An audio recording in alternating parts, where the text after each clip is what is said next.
కేసీఆర్ అసలు ద్రోహి అని ఆయన పేర్కొన్నారు. రైట్, ఇదే అంశానికి సంబంధించి మరిన్ని డీటెయిల్స్ అందించడానికి మా కరెస్పాండెంట్ నాగేంద్ర సిద్ధంగా ఉన్నారు. నాగేంద్ర, చెప్పండి, ఇటు బీఆర్ఎస్ వర్సెస్ కాంగ్రెస్ నడుస్తున్నటువంటి తరుణంలో కేంద్ర మంత్రి బండి సంజయ్ వ్యాఖ్యలు ఎలా చూడవచ్చు? దీనికి సంబంధించి కూడా ఆయనే ప్రధాన సూత్రధార అని చెప్పేసి కూడా బండి సంజయ్ నొక్కి మరి చెప్తున్నాడు కదా. దీనికి సంబంధించి కూడా అటు పార్టీ నాయకులు ఏమంటే అవకాశం ఉంది? Thank you Sai. ప్రస్తుతం తెలంగాణ రాష్ట్రంలో ఒకవైపు రేవంత్ రెడ్డిని, అదేవిధంగా మరొకవైపు ప్రతిపక్ష పార్టీ అయినటువంటి బీఆర్ఎస్ పార్టీ అధినేత అయినటువంటి కేసీఆర్ని టార్గెట్ చేస్తూ కూడా కేంద్ర సహాయ మంత్రి బండి సంజయ్ చాలా కీలకమైనటువంటి వ్యాఖ్యలు చేయడం జరిగింది. ప్రస్తుతం తెలంగాణ రాష్ట్ర రాజకీయాలకు సంబంధించినటువంటి అంశంలో సీఎం రేవంత్ రెడ్డి తన పరిధి దాటి మాట్లాడుతున్నాడు. రాజకీయాల్లో విలువలు లేకుండా, భాష అనేది కనీసం ఇది లేకుండా మాట్లాడుతున్నాడేటటువంటి అంశం పైన ప్రధానంగా బండి సంజయ్ వ్యాఖ్యలు చేయడం జరిగింది. నిన్న సీఎం రేవంత్ రెడ్డి మాజీ ముఖ్యమంత్రి అయినటువంటి కేసీఆర్ పైన చాలా ఘోరంగా మాట్లాడారు. ఆ వ్యాఖ్యలకు సంబంధించినటువంటి అంశంలో ఆయన తీవ్రంగా ఖండించడం జరిగింది.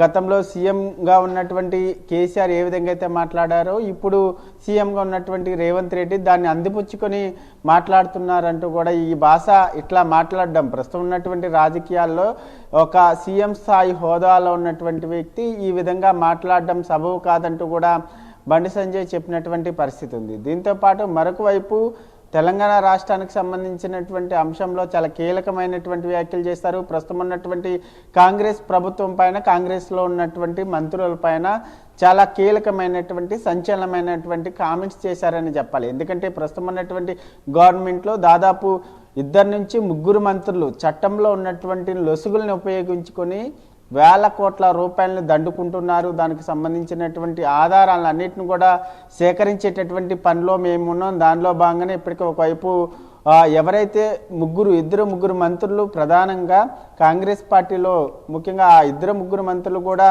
రాష్ట్రంలో ఉన్నటువంటి ఖజానా అంతటిని కూడా దోసుకునేటటువంటి పనిలో ఉన్నారు. దాంట్లో ఇప్పటికే ఇంటెలిజెన్స్ వ్యవస్థను ఉపయోగించుకొని వారు చేస్తున్నటువంటి దోపిడీకి సంబంధించినటువంటి అన్ని ఆధారాలను కూడా ఇప్పటికే మేము తెప్పించుకుంటున్నాం. మేము అధికారంలోకి వచ్చిన తర్వాత ఎప్పుడైనా సరే ఆ మంత్రులపైన చర్యలు తీసుకుంటా, వారిని జైలుకు పంపిస్తామంటూ కూడా హాట్ కామెంట్ చేసినటువంటి పరిస్థితి. దీంతోపాటు మరొకవైపు కాంగ్రెస్లో జరుగుతున్నటువంటి దోపిడీకి సంబంధించినటువంటి అంశంలో కాంగ్రెస్ ఎమ్మెల్యేలు కూడా చాలా సీరియస్గా ఉన్నారు. ఇప్పటికే రహస్య సమావేశాలు ఏర్పాటు చేసుకుంటున్నారు. ప్రభుత్వంలో జరుగుతున్నటువంటి మంత్రుల దోపిడీకి సంబంధించినటువంటి అంశంలో ఆ ఎమ్మెల్యేలంతా కూడా తీవ్ర అసహనంతో ఉన్నారు. ఎప్పుడైనా సరే ఆ కాంగ్రెస్ ఎమ్మెల్యేలు తిరుగుబాటు జెండా ఎగరేసేటటువంటి అవకాశం ఉందంటూ కూడా బండి సంజయ్ కీలకమైనటువంటి వ్యాఖ్యలు చేశారు. దీంతోపాటు మరొక వైపు ఈ పాలమూరు రంగారెడ్డికి సంబంధించినటువంటి ప్రాజెక్టుకి సంబంధించినటువంటి అంశం తెరపైకి వచ్చిన తర్వాత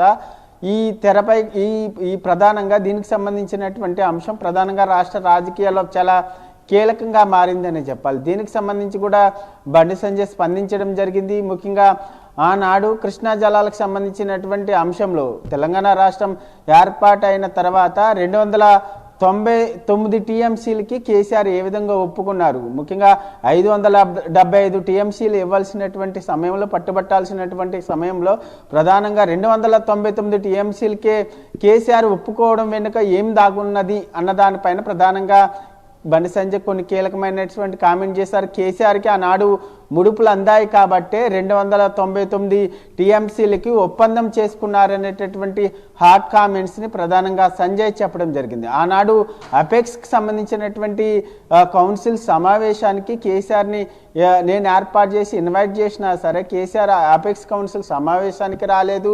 ఆనాడు జగన్ ఏదైతే ఈ నీటి కృష్ణా జలాలకు సంబంధించినటువంటి అంశంలో 299 నాగేంద్ర, మొత్తం మీద చూసుకున్నట్టయితే ఇటు ఇరు పార్టీల మధ్య జరుగుతున్నటువంటి వాదన పైన బీజేపీ యొక్క ప్రధానమైనటువంటి స్టాండ్ ఏది ఉండబోతుంది అనుకోవచ్చు? అంటే వారి వాదన ఏదే ఉండవచ్చు?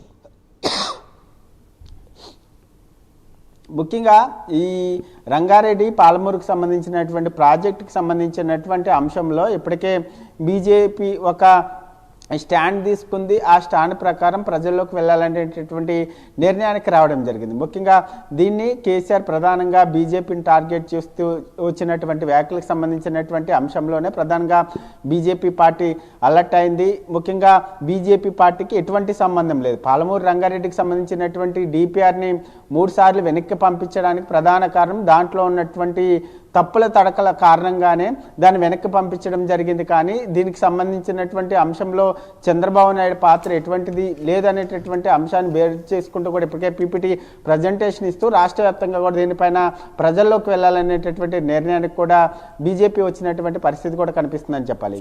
రైట్.